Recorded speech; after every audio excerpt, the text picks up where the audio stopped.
The stars hung low over Babylon, their cold light barely penetrating the heavy mantle of night that wrapped around the city. In the shadowy corners of the grand palace, memories lingered like ghosts, unseen but ever present. The marble halls and towering columns, once filled with the laughter and voices of courtly life, now echoed with silence. The city, even in its splendor, had always been a place of secrets, of unspoken sorrows, and none were deeper than those of Ninmagus. Long before the rise of Cyrus the Great, before the dragons had darkened Babylon's skies, there was a different kind of darkness that had taken root in the heart of the city, a darkness born not of war or conquest, but of love betrayed and a soul left to wither in despair.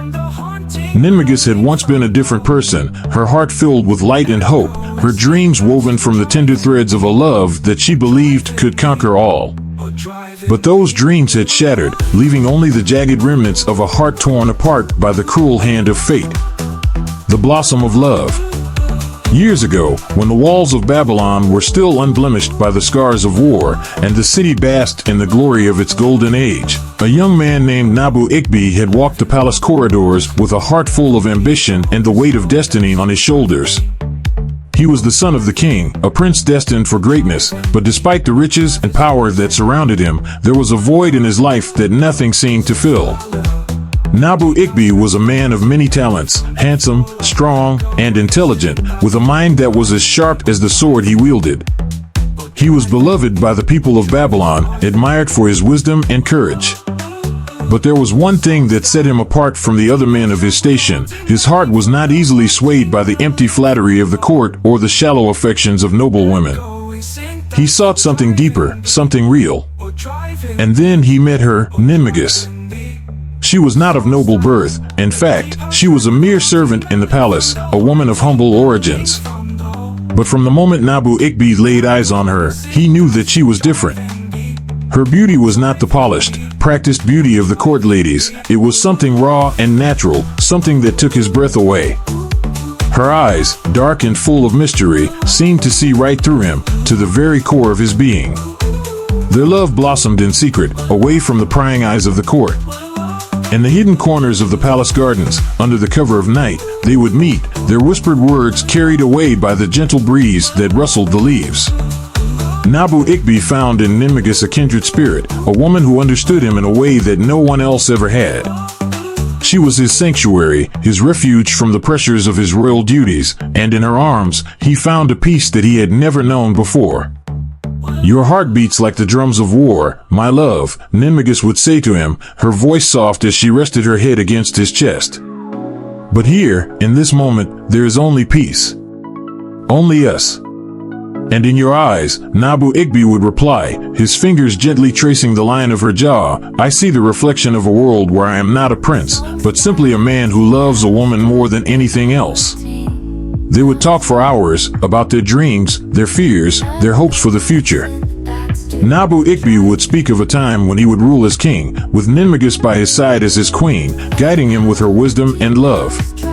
It was a dream that sustained them, a vision of a future where their love could flourish in the light of day, no longer hidden away in the shadows. But dreams, as they often do, began to unravel under the harsh light of reality. The pain of abandonment. The royal family of Babylon was a proud and powerful lineage, one that did not take kindly to the idea of a prince, one destined to be king, falling in love with a woman of such low birth. Whispers began to circulate through the palace, whispers that reached the ears of Nabu Iqbi's father, the king. The court, always a place of intrigue and manipulation, turned against them, and soon, the pressure on Nabu Iqbi became unbearable.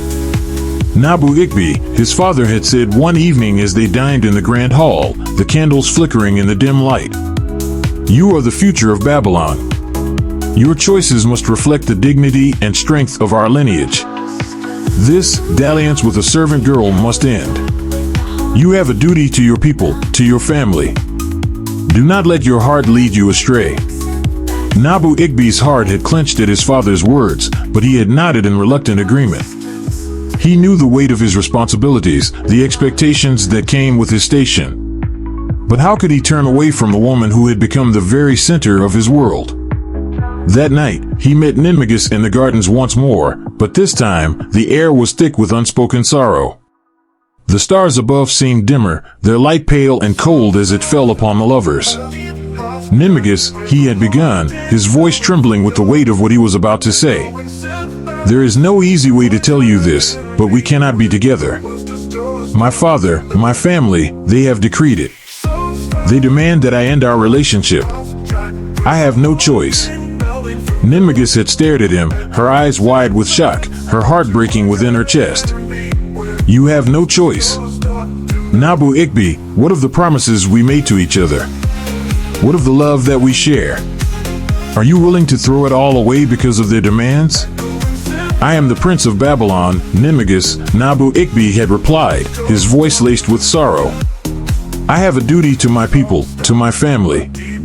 I cannot defy them. You must understand. Tears welled in Ninmagus's eyes, but she refused to let them fall. So that is it? You would abandon me so easily, for a crown and a throne? Is this what our love means to you? Nabu Iqbi had reached out to her, but she had stepped back, the distance between them growing with every passing second. It is not like that, Ninmagus. You must believe me. This is the hardest decision I have ever had to make, but I must do it, for Babylon, for my people. For your people, Ninmagus had whispered, her voice thick with pain. But what of me? What of the woman who loves you more than life itself? Do I mean nothing to you, Nabu Iqbi? You mean everything to me, he had said, his voice breaking. But I cannot be the man you need me to be. Not now. Not while I am bound by the chains of my duty. I have to let you go. Ninmagus had stared at him, her heart shattering into 1,000 pieces. She had wanted to scream, to cry, to beg him to stay, but she knew it was futile. The man she loved was already lost to her, claimed by the throne, by the expectations that had been placed upon him since birth. With a final, heart-wrenching look, Ninmagus had turned and walked away, leaving Nabu Iqbi standing alone in the garden, the silence of the night pressing down on him like a suffocating weight. Descent into darkness. Ninmagus had wandered through the streets of Babylon, her mind a whirlpool of despair and anger. The city, once so vibrant and full of life, now seemed cold and alien to her, a place where she no longer belonged. The people moved around her like shadows, their laughter and conversations muted, distant echoes in her mind. She had loved Nabu Iqbi with all her heart, had given herself to him completely, only to be cast aside when the weight of his responsibilities became too much. Her love had been pure, unwavering, but in the end, it had not been enough to overcome the demands of a throne, of a crown that had crushed their dreams beneath its weight. Ninmagus had felt lost, adrift in a sea of pain that threatened to drown her. She had no one to turn to, no one to comfort her in her time of need. The palace, the place where she had once found happiness and love, was now a place of torment, a reminder of all that she had lost. As she wandered the streets, her feet carrying her aimlessly through the city, she found herself standing at the edge of the Euphrates River. The water rushed past her, dark and cold, its surface reflecting the pale light of the moon. She stared into its depths, her thoughts heavy with despair. What is left for me in this world? She had whispered to the night, her voice trembling with grief. What purpose do I serve, now that the man I'd love has abandoned me? The river seemed to call to her, its dark waters promising an end to the pain, to the emptiness that consumed her. She took a step closer to the edge, her heart heavy with sorrow, her mind filled with thoughts of escape. But just as she was about to throw herself into the water, a hand had reached out and grabbed her, pulling her back from the brink. Do not throw your life away so easily, a voice had said, deep and resonant, filled with an ancient power. There is more to you than you realize, more that you have yet to discover. Ninmagus had turned to face the man who had saved her, a tall figure draped in dark robes, his face hidden beneath the shadow of his hood.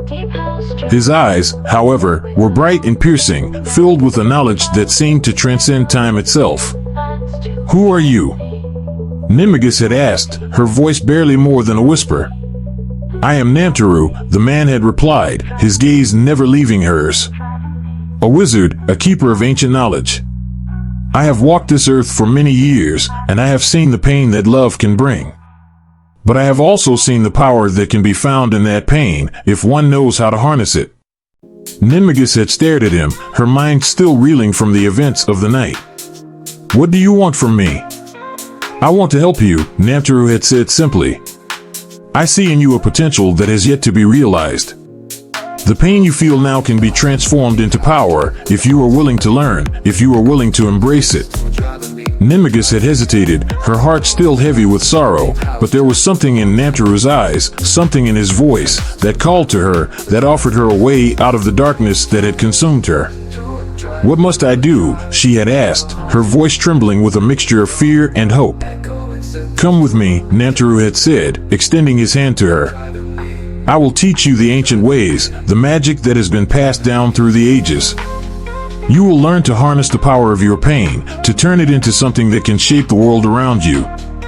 Ninmagus had looked at his outstretched hand, the offer of a new path, a new purpose, and had felt the first stirrings of something within her, something dark, but also powerful. She had been cast aside by the man she loved, left to wander the streets like a lost soul, but now, here was a chance to reclaim her power, to forge a new destiny for herself. Without another word, she had taken Namtaru's hand, and together, they had disappeared into the shadows of the night, leaving the city of Babylon and her old life behind. The path of vengeance. Under Namtaru's tutelage, Ninmagus had learned the ways of ancient magic, the spells and incantations that could bend the very fabric of reality to her will. She had studied for years, mastering the dark arts, honing her skills until she had become one of the most powerful sorceresses in the land. But with each spell she learned, with each new power she acquired, the pain in her heart had grown, festering like a wound that refused to heal. The love she had once felt for Nabu Iqbi had been twisted into something dark, something poisonous, until all that remained was a burning desire for revenge. She had returned to Babylon, the city that had once been her home, her sanctuary, but now it was nothing more than a target for her wrath. The years had passed, and Nabu Iqbi had ascended to the throne, ruling as king over the land. But Ninmagus cared nothing for his title, for his power. All she saw when she looked at him was the man who had betrayed her, who had abandoned her for a crown. She had waited for the right moment, had bided her time until the stars aligned and the omens were favorable. And then, one dark night, she had struck. With her magic, she had crushed the royal guards, their weapons and armor crumbling to dust before her power. She had walked through the grand halls of the palace, her presence a dark shadow that spread fear and terror in its wake. The courtiers had fled before her, their screams echoing through the corridors, but she had paid them no mind. There was only one person she sought, Nabu Iqbi. She had found him in the throne room, seated upon the golden chair that had been the source of all her suffering. He had looked up as she entered, his eyes widening in shock and disbelief. Ninmagus, he had whispered, his voice trembling with fear. You've returned. Did you think I would stay away forever, Nabu Iqbi? Ninmagus had replied, her voice cold and laced with bitterness. Did you think that I would simply disappear, that the pain you caused me would vanish like smoke on the wind? Nabu Iqbi had risen from his throne, his hands trembling as he reached out to her.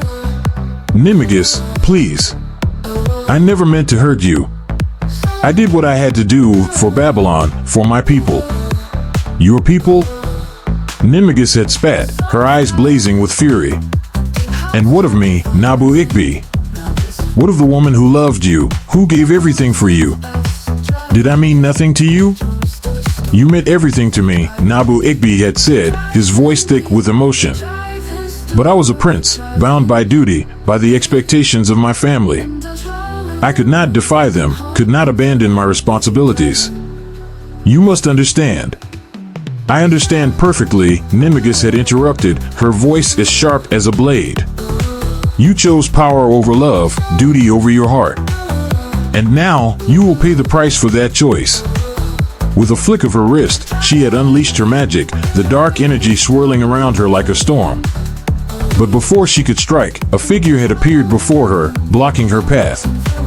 Sumeru, the court magician, had stepped forward, his hands raised in a gesture of peace. Ninmagus, Sumeru had said, his voice calm but firm. I cannot allow you to harm the king. "Step aside, Sumeru," Ninmagus had hissed, her eyes blazing with fury. "This is not your fight." "But it is," Sumeru had replied, his gaze steady. "As the court magician, it is my duty to protect the king, to ensure the safety of Babylon. I cannot let you do this." The two magicians had faced each other, their powers clashing in a battle of wills. Sumeru had been strong, but Ninmagus had been fueled by years of pain, of anger, and in the end, she had prevailed.